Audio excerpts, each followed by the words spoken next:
Fala, meus empreendedores, beleza? Professor Tubarão aqui. Vamos dar início à nossa resolução da prova da IFTO do Vestibular Unificado de 2023/1. Vamos ao vídeo. Questão 16. João lançou numa mesa simultaneamente um dado e uma moeda, ambos não viciados. Qual a probabilidade de João obter uma coroa na moeda e uma face 6 no dado? Então, questão até tranquila. Tá. Primeiro vamos ver o seguinte. A probabilidade é uma comparação entre duas coisas. O evento favorável que você quer, que no caso aqui obtenha coroa e face 6, né? E sobre o comparativo que a gente vai fazer sobre o total de possibilidades que temos, né? No caso de uma moeda e um dado. Então vamos lá. A moeda, ela só tem duas opções, né? A gente vai ver moeda com o dado. Se a gente for observar, a moeda, ela tem duas formas de cair. Quais são? Vou chamar de K, de cara, né? Ó, cara, coroa. Só tem esses dois aí, certo? E o nosso dado, ele tem 6 formas, né? 6 opções. Quais são essas opções? 1, 2, 3, 4, 5 e 6. São todas elas. Então, quer dizer que cada uma dessas opções da moeda, cara, coroa, eu tenho 6 opções para o dado. Então, se sair cara, por exemplo, na moeda, eu posso sair 1, 2, 3, 4, 5 ou 6 no dado. Da mesma forma, se sair cara, ou coroa, né? Eu também tenho 6. Então, isso aqui é pelo princípio fundamental da contagem. Eu vou multiplicar isso aqui. São 12 opções, né? Ó, o cara eu tenho 6 opções, mais coroa eu também tenho 6 opções. Então, são 12. Só que observe o seguinte, que ele quer saber é sair coroa e 6. Então, coroa e 6 seria isso aqui, ó, coroa e número 6. Só existe uma possibilidade de sair coroa e 6. Por quê? Porque se você lança a moeda, vai ficar coroa para cima e no dado 6. É uma opção apenas. Então, a probabilidade de acontecer esse evento é uma opção dentre as 12 totais. Então, 1 sobre 12 é a nossa resposta. No caso aí, ó, letra E. Ok? Na questão 17, diz o seguinte. Uma comissão composta por 5 homens e 4 mulheres deve ser formada dentre 8 homens e 5 mulheres. De quantos modos diferentes pode-se formar essa comissão, considerando que os membros dessa comissão terão funções idênticas? Então vamos lá. Temos 8 homens disponíveis e temos 5 mulheres disponíveis. As comissões que ele está querendo montar têm que ser composta por 5 homens e 4 mulheres, certo? Então, vamos ver o seguinte. Formar comissões são agrupamentos, e agrupamentos a gente está dentro de análise combinatória. Existem dois tipos de agrupamentos. Agrupamentos que a gente chama de arranjo e ou combinação. Uma informação importante é que eles têm funções idênticas, tá? Se ele tem funções idênticas, vamos supor que eu colete 3 pessoas aí, ó. As pessoas A, B e C. Se eu permutar esses elementos aqui, ó, se eu trocar as posições, por exemplo, essas 3 pessoas A, C, B, como ela tem funções idênticas, esses dois agrupamentos são iguais. Se eu permuto os elementos desse grupo e não me dá uma informação nova, essa característica de agrupamento a gente chama aqui para análise combinatória de combinação, ok? Por quê? Combição não, combinação. Porque a ordem dos elementos aí, ó, não importa. Qualquer jeito que você colocá-los, sempre vai expressar a mesma informação para a gente, vai nos dar a mesma informação. Então, temos o seguinte, que essas comissões, ó, tem essa palavrinha aqui, ó, I. E para a gente aqui é multiplicação, tá? Então, temos que analisar o seguinte, são 5 homens dentre 8. Então, a gente sabe que estamos dentro de análise combinatória e agrupamentos do tipo combinação. Então, vamos pegar o seguinte, ó, vamos combinar 8 homens em 5 vagas. E, que é multiplicação, combinar 5 mulheres em 4 vagas. Lembrando que a fórmula de combinação é dada da seguinte forma. Você tem n elementos tomados P a P, n elementos são a quantidade de elementos, P a P é a forma que você vai agrupá-los, né? Você tem n fatorial dividido por P fatorial, que multiplica n menos P fatorial. Vamos ao cálculo agora, que eu tenho todas as informações que eu preciso. Aplicando na fórmula de combinação, temos 8 fatorial dividido por 5 fatorial vezes a diferença, né? Olha aqui na fórmula, a diferença de NP. A diferença de 8 e 5 é 3. Isso vezes a combinação de 5 em 4, que vai ficar 5 fatorial, que divide 4 fatorial, vezes a diferença, 5 e 4, né? A diferença de 1. Então, desenvolvendo isso, eu vou primeiro, né, desenvolver o 8 fatorial até chegar no 5 fatorial para poder cancelar, né? Fica mais simples. Vou desenvolver esse 8 fatorial. Então, é 8 vezes 7 vezes 6 vezes 5 fatorial. Vou parar aqui, por quê? Porque eu sei que tem um 5 fatorial aqui embaixo que eu vou poder cancelá-los, né? Ó, vou poder cancelar esse cara com esse. Só que observe que ainda tem 3 fatorial aqui embaixo. O que é 3 fatorial? 3 vezes 2. Tá, isso aqui é só a primeira parte, ainda vezes. Vou desenvolver o 5 fatorial, então vai ficar 5 vezes 4 fatorial. Embaixo eu tenho 4 fatorial.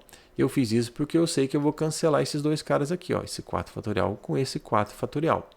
E 1 fatorial é 1, então nem precisa colocar ali para economizar espaço e tempo aí, tá? Então vamos às simplificações também aqui, ó. Vamos simplificar, ó, da seguinte forma. Aqui embaixo, 3 vezes 2 dá 6. Então eu posso cortar com esse 6 aqui em cima. Então o que sobrou para a gente aí? Sobrou 8 vezes 7 vezes 5 apenas. Pode observar que o resto da gente cortou, a gente simplificou. E 8 vezes 7 vezes 5 dá 280, que no nosso caso aí, ó, letra D. Beleza?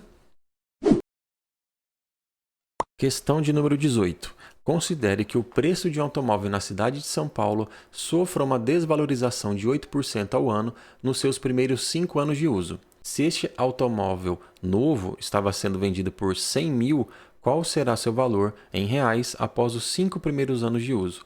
Considere 0,92 elevado a 5 igual a 0,6590 e 0,08 elevado a 5 igual a 0,000032.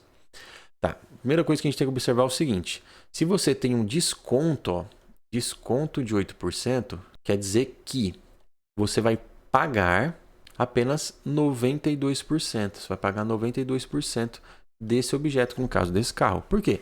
Porque se é 100%, você recebe 8% de desconto. Sobra o quê? 92%.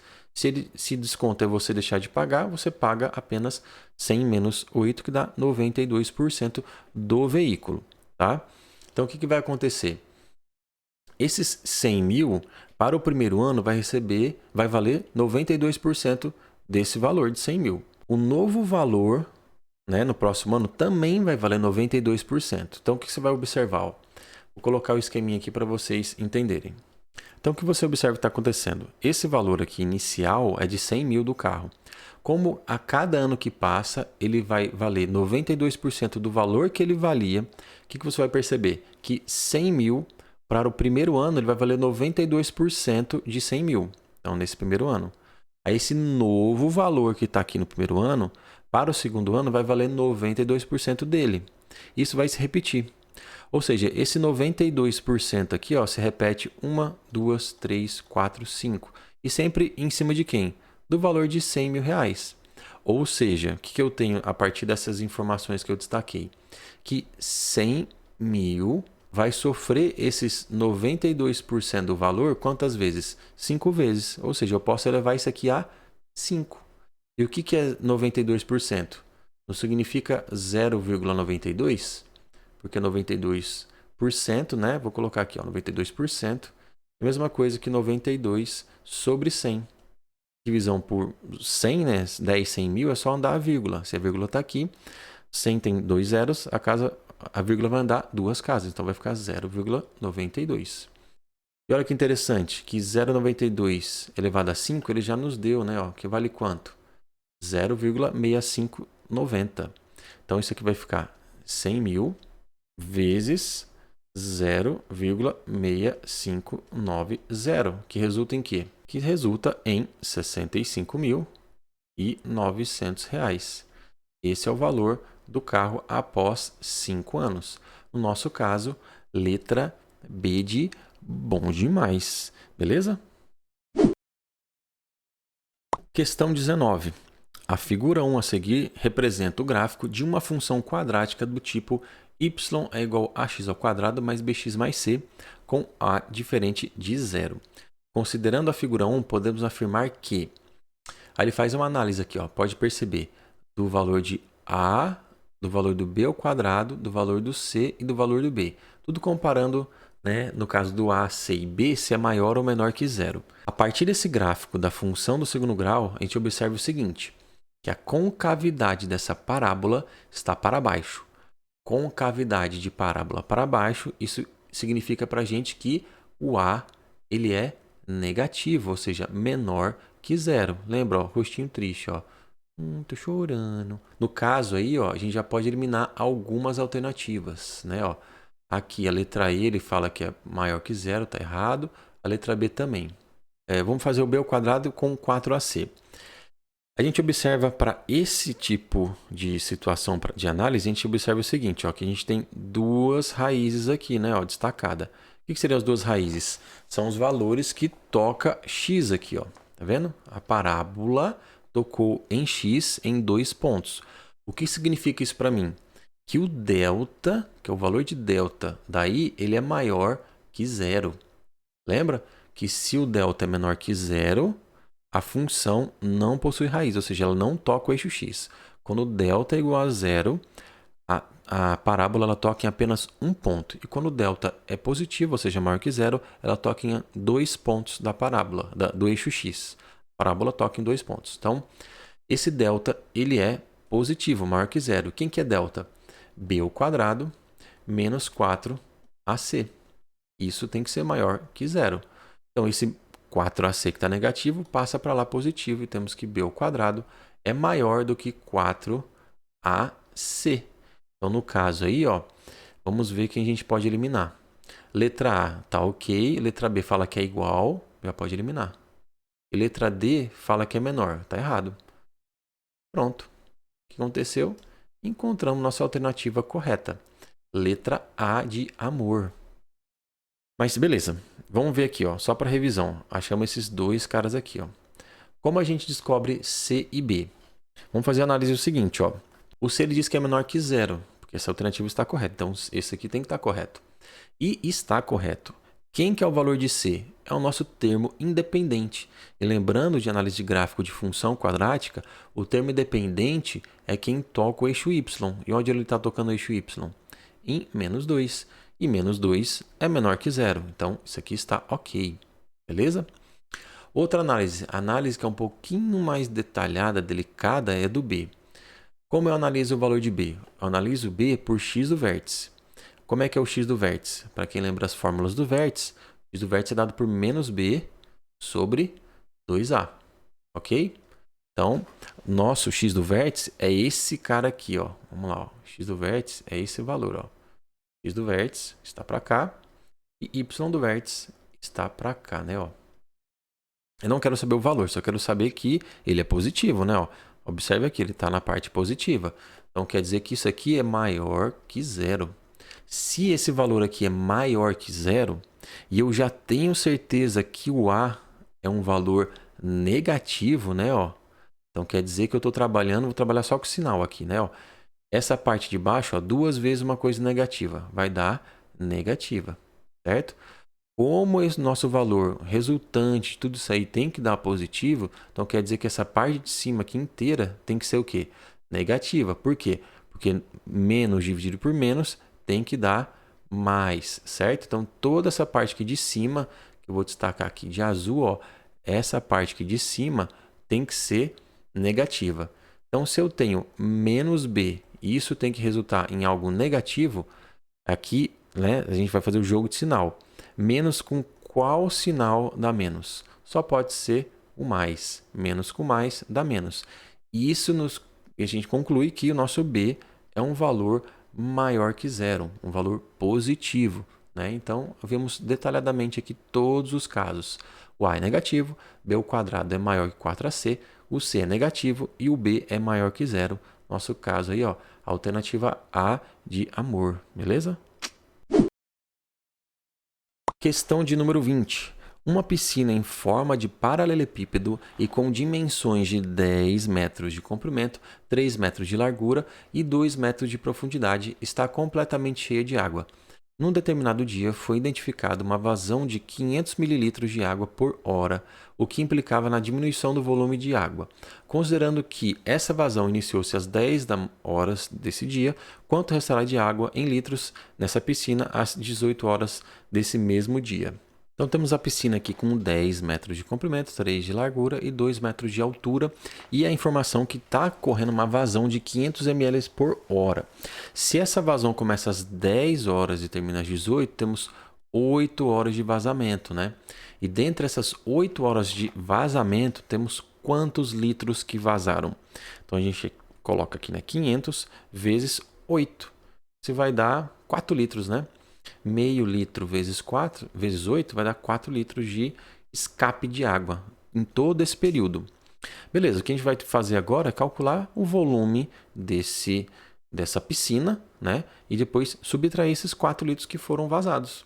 Então, bem tranquilo, ó. Volume de paralelepípedo é o produto das suas dimensões. Então, é 10 vezes 3 vezes 2, temos 60.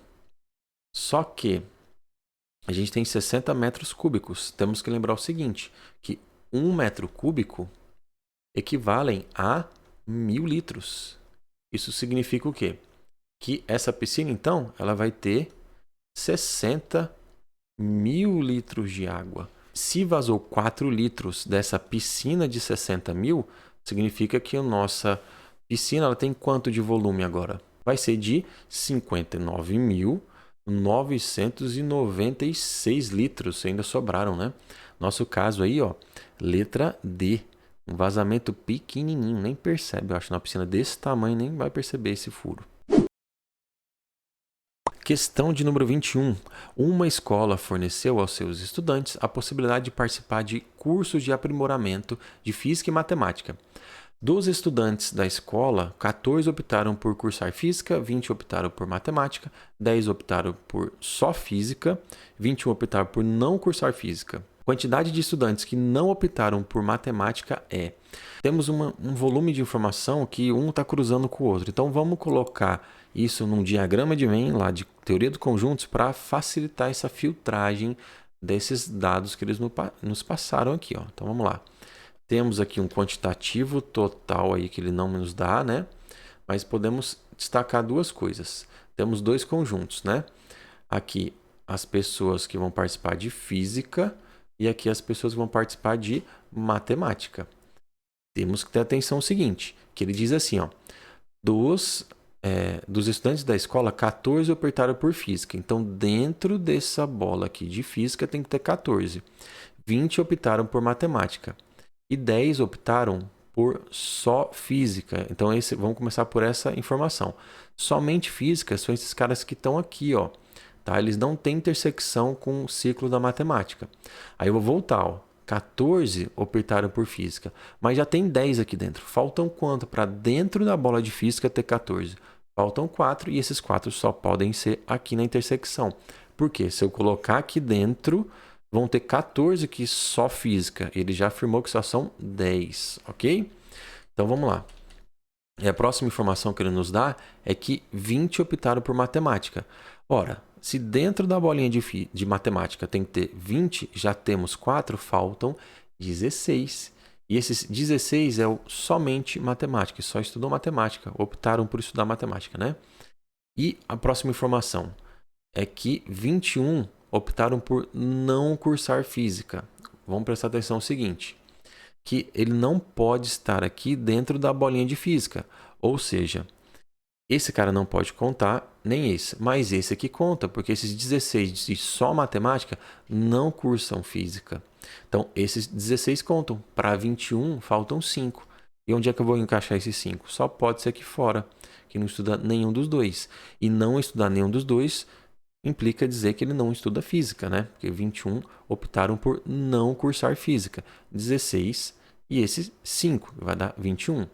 Agora a pergunta final é o seguinte, a quantidade de estudantes que não optaram por matemática. Tomem cuidado, porque não optar por matemática Esses 16 aqui, ó, não podem ser contados. Esses caras optaram por matemática? Também não pode ser contado. Quem eu vou contar? Esses 10 que é somente física, ou seja, eles não optaram por matemática. E esses 5 que não optaram por nada, né? Implica que eles não optaram por matemática. Então, quantos são que não optaram por matemática? Essa soma, 10. E esses 5, que dão 15 pessoas, certo? No caso aqui, ó, letra C de cachorro, beleza?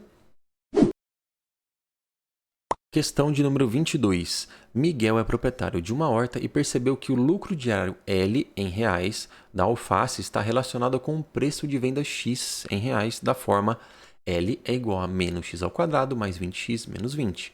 O preço da alface em reais que proporcionará um lucro diário máximo em reais é. Ele falou aqui, ó, lucro diário máximo. Então, estamos vendo sobre função do segundo grau e teve a palavrinha máximo. Então, significa o quê? Estamos estudando sobre o vértice dessa função. Isso aqui é uma parábola, né? Porque estamos tratando de uma função do segundo grau. O nosso A é negativo, então ela tem que ser com cavidade para baixo. E o nosso C aqui, ó, que é o termo independente, é o cara que toca em Y. Então, ele vai tocar lá na parte negativa. Então, seria uma parábola mais ou menos da seguinte forma, assim, ó. E quem que são os nossos vértices? São esses caras aqui, ó. É esse pontinho aqui, que temos o Y do vértice e temos o X do vértice. Só que ele pede o seguinte, ele quer saber o preço do alface para que eu tenha um lucro máximo. E o preço do alface é o nosso eixo X, né? Não Y. Então, o que ele está querendo para a gente? É o X do vértice. Ele quer saber esse valor aqui, ó. Quem que é o valor? Qual o valor do alface para obter um lucro máximo? Então, lembrando que o nosso X do vértice é dado por menos B sobre 2A. Então, quem que é o nosso B? Então, menos o nosso B aqui, ó, quem acompanha X, que é o 20. Então, menos 20 sobre 2 vezes A. E o nosso A é esse cara aqui, é o menos, ou seja, menos 1. Então, isso aqui vai ficar menos 20 sobre 2 vezes menos 1, que dá menos 2, menos com menos mais, 20 dividido por 2, 10. O que significa isso? O alface tem que custar R$10 para ele ter um lucro máximo diário. Nosso caso, letra B de bonito. Beleza? Questão de número 23. Numa sequência, o termo posterior, ou seja, o termo da frente, é obtido pelo dobro do anterior, do de trás, obtendo sempre números positivos. Se o produto dos dois primeiros termos é 2, então o terceiro termo é... Tá, se sempre o termo seguinte é o dobro do anterior, e os dois primeiros, a multiplicação dá 2, só pode ser 1 e 2 os valores. Tá? Então, o primeiro termo vai ser 1, o segundo termo vai ser 2. O produto deles é 2 e um é o dobro do outro. Quer dizer, o da frente, né, que é o 2, é o dobro do anterior. Então, se ele segue sempre esse processo de o próximo termo é o dobro do anterior, então o nosso terceiro termo que ele está buscando é o dobro de 2, que vai ser 4. Nosso caso aí, ó, letra C. Bem tranquilo essa questão. Tem aqui uma ideia de PG, mas você não necessariamente precisa fazer, né, as ideias de PG, ok? Questão de número 24 diz o seguinte: juros é o rendimento que se obtém quando se empresta dinheiro por um determinado período. Com base no regime do juros simples, julgar as proposições a seguir. Juros simples é dado por, lembrando lá, ó, J-Cit, né? Ó, juros é igual ao capital que multiplica a taxa que multiplica o tempo, ok? Então vamos lá. Primeira afirmativa que ele nos traz é o seguinte: o juro é diretamente proporcional à taxa contratada no mesmo capital e tempo. Sim, isso é verdade. Por quê? Imagine o seguinte: se você mantém o capital e mantém o tempo, então esses dois valores são fixos. Quanto maior é a sua taxa, maior vai ser os juros. Também da mesma forma, quanto menor a taxa, menor os juros. Então a taxa, ela cresce de forma diretamente proporcional aos juros, tá? Então é verdadeiro esse primeiro item. Então aqui já podemos eliminar, ó, a letra D. Somente a letra D, né? Que ele fala aqui, só um aqui não é. O item 2 diz o seguinte: o juro do período anterior é incorporado no capital, gerando novos juros no período seguinte. Não. Por que isso aqui é falso? Porque em juros simples, os juros ele não é incorporado para virar um novo capital no próximo tempo. Esse item 2 nos deu a definição de juros compostos, tá? Porque é juros sobre juros. Juros simples sempre vai pegar, o juro sempre é calculado pelo capital inicial, independente de quanto tempo você vai ficar fazendo, certo? Então, esse item 2 é falso. Nesse caso aí, ó, a gente pode eliminar a letra B e a letra E, né? Ele fala que todas são verdadeiras e, no caso, a 2 é falsa. Então, vamos ver aqui se a 3 for verdadeira, a letra C, se for falsa, a letra A. Então, o próximo item que vamos analisar vai ser o item 3. O montante de um capital é uma função do primeiro grau do período de contratação submetida a uma taxa fixa. Verdade. Por que é verdade? Ó? Se for reparar, ó, os juros, existem duas formas para os juros, né? Juros é igual capital vezes a taxa vezes o tempo. E tem também isso aqui, ó, montante, que é o valor resgatado final, é dado pela junção dos juros, que é o rendimento, mais o capital que você aplicou. Então, juntando essas duas fórmulas, né, eu tenho assim, montante é igual juros, que seria quem? Vou substituir por isso aqui, ó, C vezes I vezes T, mais o próprio capital, né? E lembrando o seguinte, o que isso tem a ver com função do primeiro grau? Lembrando que função do primeiro grau é dada por assim, de a sua forma genérica, né? Ó, f de x é igual a x mais b. Onde a nossa variável é quem? Nossa variável é o x, né? Ó, nosso x. Nosso a é a parte variável e nosso b é a nossa parte fixa. Então, o que você vai reparar aqui? Um paralelo com a fórmula do montante em juros simples. Você vai reparar o seguinte, o t, o tempo, é a nossa informação mais importante, que né, a matemática financeira, tempo é dinheiro, então o dinheiro está em função do tempo. Então, vou colocar da seguinte forma, ó, o montante em função do tempo, eu posso reescrever assim, ó, C vezes I, vou colocar aqui, ó, só evidenciar, que seria como se fosse uma constante, né, um coeficiente, na verdade, vezes T mais C. Você consegue reparar que a semelhança que temos aqui em função, ó, f de x, ó, é igual a x mais b, ó. Você ignora as letras, né, que são diferentes, obviamente, mas você tem aqui, ó, a nossa variável, ó, aqui, ó, nossa variável, temos o coeficiente que acompanha a variável e temos um termo independente. Então, nada mais é do que montante em juros simples é uma função do primeiro grau. Então, no caso aí, ó, eu já posso eliminar a letra A, que ele fala que é somente a 1 é verdadeira, né? Nosso caso aí, ó, essa alternativa C está correta, C de cachorro, beleza? Questão 25. Joana é arquiteta e construiu um cilindro reto de concreto de 2 metros de diâmetro com 3 metros de altura. Se o custo de produção foi de R$ 100 por metro cúbico, o valor gasto para produzir esse cilindro em reais é, e fala para considerar o π como 3.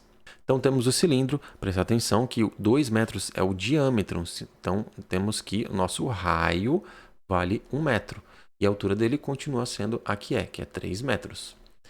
Isso a gente precisa saber o seguinte, qual que é o volume desse cilindro, que lembrando que é dado pela fórmula πr ao quadrado h, onde o π ele pede para substituir por 3, o raio é 1, então vai ficar 1 ao quadrado vezes a altura que é 3.